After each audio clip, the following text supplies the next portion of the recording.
അപ്പച്ച ഈ ജോലിക്കുട്ടിയെ വിട്ടു പോയല്ലോ അപ്പച്ച. ഇനി ജോലിക്കുട്ടിക്കാരുണ്ട് അപ്പച്ച? ഇല്ല, അപ്പച്ചൻ മരിച്ചിട്ടില്ല. മരിച്ചില്ലേ? പിന്നെ ആരാ അപ്പച്ചൻ രാവിലെ മെസ്സേജ് അയച്ചത്? അപ്പച്ചൻ മരിച്ചാലും എന്നും ഈ മോളിക്കുട്ടിയുടെ മനസ്സിൽ കാണും അപ്പച്ച. വാറൂട്ടായിരുന്നു. ഞാൻ മണ്ണേ മുമ്പേ ഇവിടെ വന്ന് സ്വത്തം വീതിച്ചെടുക്കാൻ വേണ്ടി നേരത്തെ വന്ന് പ്ലാൻ ചെയ്തിരിക്കുക.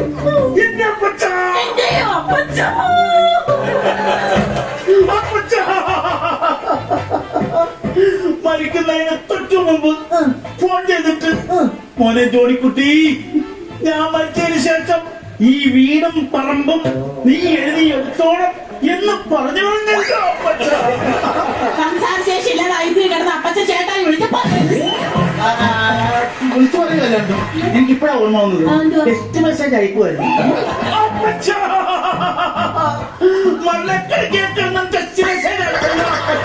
കയ്യും കാലും തളർന്നു കിടന്ന അപ്പച്ച ചേട്ടായിക്ക് ടെക്സ്റ്റ് മെസ്സേജ്. മൊത്തം മുഴുവല്ലോ. ഇപ്പോഴല്ലേ ഞാൻ ഓർത്തത്. Text message അയക്കുമല്ലായിരുന്നു.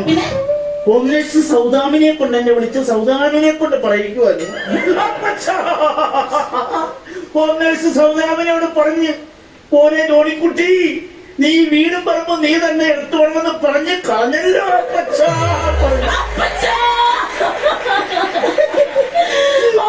സൗദാമിനെ കൊണ്ട് എന്നെ വിളിപ്പിച്ചല്ലോ അപ്പച്ച. എനിക്ക് കോൾ വന്നായിരുന്നു. സൗദാമിനെ ഇട്ട് കൊടുത്തപ്പോ അവളെ അതിനെ പിടിച്ച് കയറിയാണ്. വീട് പറമ്പും ജോണിക്കുട്ടിക്ക് കൊടുത്തു. പക്ഷെ പെട്രോൾ പമ്പും ബാങ്കും അത് മോളെ മോളിക്കുട്ടി നീ തന്നെ നോക്കണമെന്ന് പറഞ്ഞല്ലോ.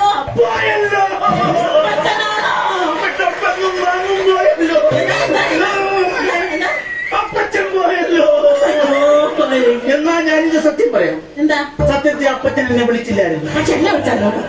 അങ്ങനെ ഞാൻ വിളിച്ചിട്ടില്ലെന്ന് പറഞ്ഞാൽ നീയും വിളിച്ചിട്ടില്ലെന്ന് പറയണം. അതാണ് ഹീറോയിസം. സത്യം എന്നെ വിളിച്ചായിരുന്നു. എന്നെ വിളിച്ചാൽ എന്നിട്ട് പറഞ്ഞു ബാങ്കും പെട്രോൾ പമ്പും മോളെ കേട്ടോളൂ പറഞ്ഞായിരുന്നു. മോളിക്കുട്ടിക്ക് നിനക്ക് നാണോട്ട് നീ ഇപ്പൊ കേൾക്കുന്ന അധികാരം ചോദിക്കാനായിട്ട്. എടി എന്നെ അപ്പനും ദിക്കിച്ച് നീ കണ്ണവരോട് ഇറങ്ങിപ്പോയതല്ലേ? ഇറങ്ങി പോയാലും അപ്പച്ചൻ എന്നോട് സ്നേഹം ഉണ്ടായിരുന്നു. ഇല്ലായിരുന്നേ അപ്പച്ചന്റെ പെട്രോൾ പമ്പിന് എന്റെ കുഞ്ഞിന്റെ പേര് ഇടത്തില്ലായിരുന്നു. നിന്റെ കുഞ്ഞിന്റെ പേര് ഇന്ത്യൻ ഓയിൽ എന്നാണോ? സത്യം പറയാം. അപ്പച്ചനോട് എനിക്കുള്ള സ്നേഹം കൊണ്ടാണ് എന്റെ കുഞ്ഞിന് അപ്പച്ചന്റെ പേരിട്ടത്. നിന്റെ കുഞ്ഞ് പെൺകുഞ്ഞല്ലേടി? നിന്റെ പെൺകുഞ്ഞിന്റെ പേര് അവറാൻ എന്നാണോ? അവറാൻ മോൾ. അവറാൻ മോളോ? അത് ഈ പാരസിറ്റാമോളോ ട്രൈമോളൊക്കെ പറയുന്ന പോലൊരു മോൾ. എന്താ എടി നിനക്ക് അപ്പത്തോളം എന്തെങ്കിലും സ്നേഹം ഉണ്ടായിരുന്നെങ്കിൽ അങ്ങനെ ജീവിച്ചിരുന്നപ്പോ നീ തുള്ളി വെള്ളം കൊടുത്തിട്ടുണ്ടോ? ഞാനെന്തോ കേൾക്കുന്ന തുള്ളി വെള്ളം ഞാൻ കൊടുത്തിട്ടുണ്ടോ? നാട്ടുകാരെ നിങ്ങൾ ഓരോരുത്തരും കേൾക്കണം. ഞാൻ വീട്ടിൽ മീൻ മേടിച്ചോണ്ടെന്ന് അറിഞ്ഞ അപ്പൊ ഓടി വരും എന്റെ വീട്ടിൽ. അപ്പൊ നീ മേടിച്ചെന്ന് ഓടി വരെ നീ ഇരിക്കണം കണ്ടപ്പൂച്ചയാണ്. അത്രയ്ക്ക് സ്നേഹം ഉണ്ടായിരുന്നു അപ്പച്ചനോട്. സ്നേഹത്തിന്റെ കാര്യം പറയില്ല. കൂടുതൽ സംസാരിക്കല്ലേ. നമ്മുടെ കുടുംബ വക്കീൽ ഇങ്ങോട്ട് വരട്ടെ. എന്നിട്ട് തീരുമാനിക്കാം. ഒരപ്പം മരിച്ചപ്പോ മാറിയാലും വന്നേക്കണോ? ഫാഷൻ പരേഡിന് വന്ന വഴിക്ക് ഇതാണ് നീ അപ്പന്റെ മരണത്തിന് വന്നാണോ കല്യാണത്തിന് വന്നോ?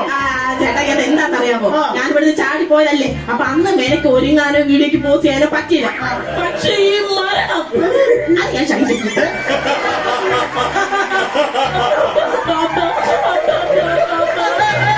ഇത് കണ്ടോ? അപ്പം മരിച്ചെടുക്കുമ്പോ നമുക്ക് പബ്ബിൽ പോണം. അപ്പച്ചനോ?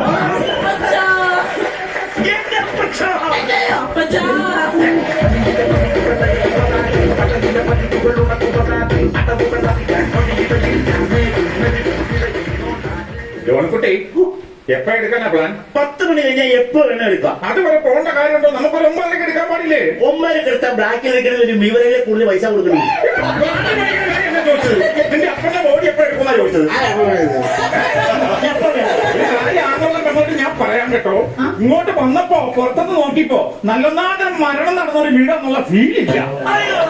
എന്നടാ എന്റെ അപ്പച്ചൻ പോയല്ലോ. അത് മനസ്സിലായത് വക്കീലിപ്പല്ലേ ഓർപ്പിച്ചത്. എന്നാ അത്? എന്റെ വക്കീലെ പറഞ്ഞു വന്ന കാര്യം അപ്പൊ ഫീലും ഉള്ളിലുണ്ട് ഇടയ്ക്കിടയ്ക്ക് ആവശ്യപ്പെടും. ഞാൻ ഇവിടെ ചാടി പോയതുകൊണ്ട് സ്ത്രീധനത്തിന്റെ പേര് ഇവർ എനിക്കൊന്നും തന്നിട്ടില്ല. അതുകൊണ്ട് അപ്പച്ചന്റെ ബോഡി ആശുപത്രി വീട്ടിലെത്തുന്നതിന് മുന്നേ സ്വത്തിന്റെ കാര്യത്തിൽ ഒരു തീരുമാനം ഒപ്പിക്കണം.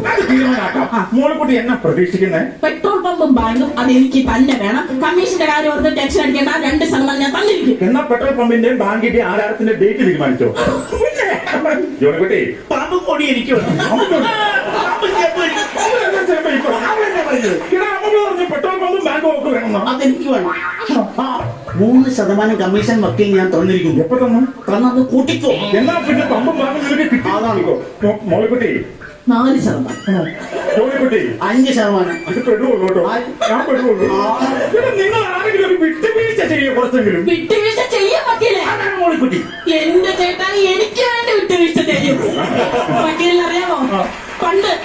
പണ്ട് പാടവരമ്പത്തിലൂടെ ഒരു ഓലക്കൂടയും എടുത്ത് ആ ഓലക്കൂടെ വരുമ്പോ വെച്ചിട്ട് മാട്ടിലിട്ട് കയറുവാ. പണ്ട് എനിക്ക് എന്തോ ഈ ചേട്ടായി സാധിച്ചു തരുമായിരുന്നു. ഒരു മാമ്പഴം കിട്ടിയ ഈ ചേട്ടായി എനിക്ക് കൊണ്ടുവന്ന് തരുമായിരുന്നു. ഒരു കശുമാങ്ങ കിട്ടിയ അതിന്റെ കശുവട്ടി ജയിച്ചെടുത്തിട്ട് ആ പഴം എനിക്ക് കൊണ്ടുവന്ന് തരുമായിരുന്നു. പറയുന്നു ഒരു പേരക്ക കിട്ടിയ അതുപോലെ എന്റെ ചേട്ടായി എനിക്ക് കൊണ്ടുവന്ന് തരുമായിരുന്നു. ഇത്ര പഴം കൊണ്ട് തരാൻ ഇവരും നേടി വലിയ വവ്വാലുമാണോ? ആരും പറഞ്ഞിട്ട് പെട്രോൾ പമ്പും ബാങ്ക് എനിക്ക് വേണം എന്ന് പറയാക്കില്ല. അതെ കടവാവലേ ജോണിക്കുട്ടി പമ്പും ബാങ്കും വേണമെന്ന് പറഞ്ഞ അവൾ ഒറ്റക്കാലം നിൽക്കുവാ. മോളിക്കുട്ടി അത് തള്ളിച്ചിട്ട് പറഞ്ഞാൽ മതി. ഇത് മലപ്പുറം ഞാനിവിടുന്ന് ചാടിപ്പോയിട്ട് എന്റെ പള്ളിക്കറ്റത്തിൽ നിശ്ചയം നന്നായിട്ടറിയാം. അതുകൊണ്ട് ആ പള്ളി ചെന്ന് പറഞ്ഞാൽ മതി. ജോണിക്കുട്ടി അത് മോശമായി പോയി. അവൾക്ക് പള്ളി കയറാൻ മേലെ എന്റെ അവസ്ഥ വക്കീലിന് അറിയാത്തതുകൊണ്ടാ, ഒട്ടും നിവൃത്തിയില്ലാത്തതുകൊണ്ടാ വക്കീലെ ഞാൻ ഈ വീട്ടിലോട്ട് വന്നത്. സത്യം പറയാതെ ഞാൻ വെറും പാവമാണ്. അയ്യോ പാപം. മരിച്ചവരോ മരിച്ചു. അല്ല അങ്ങനെയല്ല, ഞാൻ ഡയലോഗ് വന്നപ്പോ എടാ നിന്റെ അപ്പന്റെ മോള് തന്നെയല്ലേ ഇത്, നീ ഒന്ന് അഡ്ജസ്റ്റ് ചെയ്യും. ആ വിചാരം അവക്കുണ്ടെങ്കിൽ അവൾ ഞങ്ങൾ തിരിച്ച് ഇറങ്ങി പോവോ? അത് സംഭവം അതെങ്ങോട്ട് പറഞ്ഞ് മനസ്സിലാക്കും. അതെ, നീ ഇവിടുന്ന് ചാടിപ്പോയതല്ലേ, അപ്പൊ അതുകൊണ്ട് നിനക്ക് ഇതൊന്നും ചോദിക്കാനുള്ള അധികാരം ഇല്ല ശരിക്കും പറഞ്ഞാ. പിന്നെ വേറെ കാര്യമുണ്ടോ, നിന്റെ കുടുംബക്കാരെ കൂടെ വരുമ്പോ നീ നന്നായിട്ടൊന്ന് കരഞ്ഞു പിടിഞ്ഞ് കയ്യിൽ നിന്നിട്ട് കളിച്ചാൽ ചിലപ്പോ നിനക്ക് 160% നിനക്ക് കിട്ടും. എത്ര നന്നായിട്ട് പെർഫോം ചെയ്താലും 5% അവരെ അത് ഡൽഹി വിട്ടേ, നീ നന്നായിട്ട് പെർഫോം ചെയ്യത്. ഞാൻ പെർഫോം ചെയ്യണം. അതെ, എന്നാൽ നമുക്ക് 3 വീതിച്ചെടുക്കാൻ പറ്റും. ഈക്വലായിട്ട് വീതിച്ചെടുക്കാൻ പറ്റും. അങ്ങനെ അപ്പം പെർഫോമൻസ് ഞാനെങ്ങനെ സഹിക്കും എന്റെ ദൈവമേ. അപ്പച്ചാ എനിക്ക് സഹിക്കാൻ പറ്റത്തില്ല. അപ്പച്ച ഇന്നലെ കൂടെ വരാന്ന് പറഞ്ഞല്ലായിരുന്നോ? ഇന്നലെ കൂടെ വരാന്ന് പറഞ്ഞല്ലായിരുന്നോ എന്റെ അപ്പച്ചാ? ഞാനെങ്ങനെ കാണും, ഞാനെങ്ങനെ കേൾക്കും, ഞാനെങ്ങനെ മിണ്ടും എന്റെ അപ്പച്ചോ? നിർത്തിയിട്ട് കരച്ചില്. അയ്യോ, ഞാൻ എന്റെ അപ്പച്ചന്റെ മുഖത്ത് നോക്കി ഞാൻ എങ്ങനെ തികച്ച അപ്പച്ചാന്ന് വിളിക്കും. എനിക്കൊരു തരത്തിൽ പറ്റുന്നില്ല വക്കീലേ. അപ്പച്ചാ അയ്യോ എനിക്ക് തയ്ക്കാൻ പറ്റുന്നില്ല. നാട്ടുകാരെ എനിക്ക് സ്നേഹം ഉണ്ടായിരുന്നു, നിങ്ങൾക്ക് മാത്രമേ മനസ്സിലാവത്തുള്ളൂ. അപ്പച്ചനെ പഠിപ്പിക്കേണ്ട കാര്യമില്ല.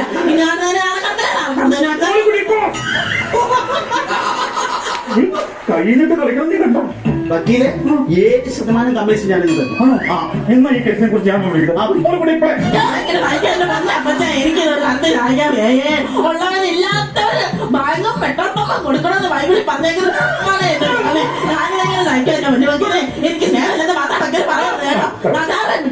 ഞാൻ എനിക്ക് സ്നേഹം ഉണ്ടായിരുന്നു.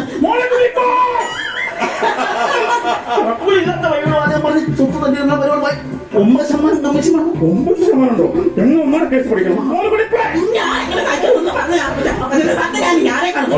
മോളേക്ക് വന്നേ. 60-75 ആയതാണ്. നീ താഴത്തേക്ക് കൊണ്ടുപോവാ പെർഫോം ചെയ്ത് കേട്ടോ.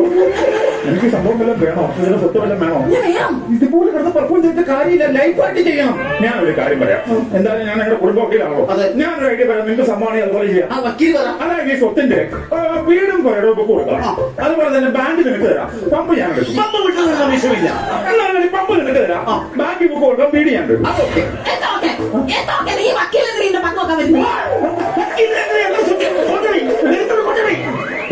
മേശപ്പുറത്ത് വെച്ച് നിങ്ങളുടെ പമ്പ് വേണ്ട, വീടും വേണ്ട. ഒരു കാര്യം പറഞ്ഞു കൊടുത്തു ഞാൻ. വക്കീല് ഞങ്ങളുടെ അച്ഛന്റെ വലം കൈയായിരുന്നല്ലോ. എന്തെങ്കിലും ഒരു തീരുമാനം കീമാരും പറഞ്ഞു ആവലാണ് അപ്പച്ചൻ. അല്ല അത് സംഭവമുണ്ട്, അത് അങ്ങനെയാണ്. പക്ഷെ എന്നോട് പ്രത്യേകിച്ചൊന്നും വീതത്തിന്റെ കാര്യമൊന്നും സ്വത്തിന്റെ കാര്യമൊന്നും പറഞ്ഞിട്ടില്ല. പക്ഷെ ഒരു താക്കോല് നിങ്ങളുടെ അപ്പച്ചൻ എന്നെ ഏൽപ്പിച്ചിട്ടുണ്ട്. താക്കോലോ? എന്തിന്റെ താക്കോല്? താക്കോല് നിങ്ങളുടെ അപ്പച്ചന്റെ മുറിയിൽ ഒരു പെട്ടി ഇരിപ്പുണ്ട്, അവന്റെ താക്കോൽ എന്റെ തന്നിട്ടുണ്ട്. അപ്പൊ നിങ്ങൾ ചെയ്യേണ്ടത് അപ്പച്ചന്റെ മുറിയിൽ പെട്ടി എടുത്തിട്ട് വന്നിട്ട് പെട്ടി തുറന്നു കഴിഞ്ഞാൽ അതിനകത്ത് എന്താണെന്ന് നമുക്ക് മനസ്സിലാക്കാം. അപ്പൊ ആദ്യം പെട്ടി നിങ്ങൾ എടുത്തോണ്ട് കൊണ്ടുവന്നു. ആ സുഹൃത്ത് സീക്രട്ട് നാട്ടോ. ഓ എന്നാ തിരുമേനി അത് അങ്ങോട്ട് വെക്കുക.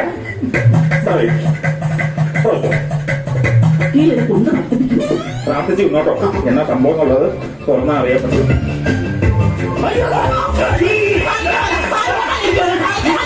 നീ കോർത്തെങ്ങാനും സത്യം ചെയ്യും.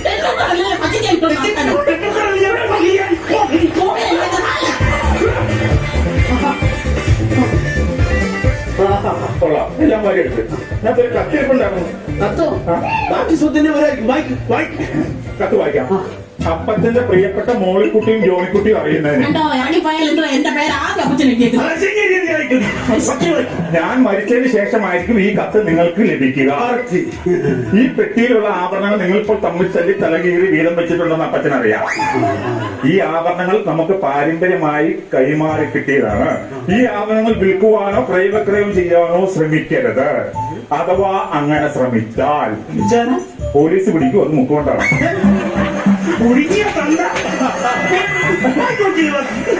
25 ലക്ഷം രൂപ അപ്പച്ചന്റെ പേരിൽ ഫിക്സഡ് ഡിപ്പോസിറ്റ് ഇട്ടേക്കുന്ന കാര്യം മക്കൾക്ക് അറിയാമോ?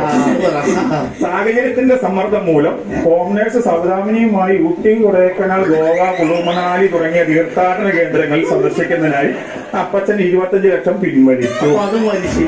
അപ്പച്ചന്റെ വികാരവും വിചാരവും ജോണിക്കുട്ടി മനസ്സിലാക്കുമല്ലോ. വിചാരം വെച്ച് ആ മനുഷ്യന് വികാരം മാത്രമേ ഉള്ളൂ. ഈ കഥ ജോണിക്കുട്ടി, അപ്പച്ചൻ പണ്ടൊരു ലോറി ഡ്രൈവർ ആയിരുന്ന കാര്യം മക്കൾക്ക് അറിയാമല്ലോ. അത് നേരത്തെ അറിയാമല്ലോ. അപ്പച്ചൻ കേരളത്തിൽ മാത്രമല്ല ഇന്ത്യയിലെ മറ്റ് സംസ്ഥാനങ്ങളിലും കേന്ദ്രഭരണ പ്രദേശങ്ങളിലും വണ്ടി ഓടിച്ചു പോയിട്ടുണ്ട്. അതിൽ സാമ്പത്തികമായി പിന്നോട്ട് നിൽക്കുന്ന മണിപ്പൂരിലെ കോകിലയ്ക്കും ത്രിപുരയിലെ ചാന്ദിനിക്കും ചിറാപുഞ്ചിയിലെ ദീനാവാലിക്കും ബാങ്കും പമ്പും വീടും വീതം വെച്ചു കൊടുത്തു. വായിക്കട്ടെ. അപ്പച്ചനെ അടക്കം ചെയ്യുമ്പോൾ കുടുംബ കല്ലറയിൽ അടക്കരുത്. ജീവനത്തിൽ ഞാൻ ചെയ്യില്ല. പ്രത്യേകം കല്ലറ കെട്ടി ഗ്രാനൈറ്റിൽ അപ്പച്ചന്റെ പേര് എഴുതി വെക്കാം. ഗ്രാനൈറ്റ് ഒരു കള്ളപ്പണം വെട്ടി കുത്തി